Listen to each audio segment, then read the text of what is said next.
Makeup করার পর চোখে নিচে ক্রিজ পড়ে যায়, স্মাইল লাইন ভিজিবল হয়, তাহলে এই ভিডিওটা তোমাদের জন্য।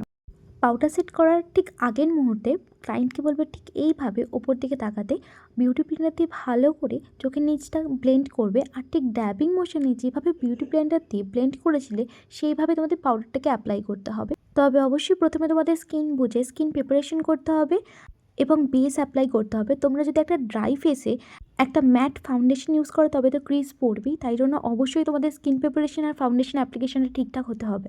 না হলে যতই তোমরা ট্রিক্স অ্যান্ড ট্রিপস অ্যাপ্লাই করো তোমাদের ক্রিজ পড়বেই। তাই অবশ্যই এগুলো মাথায় রেখো। স্মাইল লাইনের জায়গাটাও যেভাবে আমি ভিডিওতে দেখাচ্ছি ঠিক একইভাবে তোমাদের সেট করতে হবে। তোমরা প্রথমে ভালো করে ব্লেন্ড করে নেবে। আর কিভাবে ব্লেন্ড করবে দেখো ভিডিওতে আমার মডেল যেভাবে করে আছে সেইভাবে প্রথমে তোমাদের বলতে হবে ক্লায়েন্টকে ফেসটা করতে, দেন তোমরা ব্লেন্ড করবে ভালো করে। তারপর ঠিক ওরকমই ড্যাবিং মোশনে পাউডারটাকে অ্যাপ্লাই করবে। অবশ্যই জানিও তোমাদের ভিডিওটা কেমন লাগলো। দেখা হচ্ছে নতুন একটি ভিডিও নিয়ে।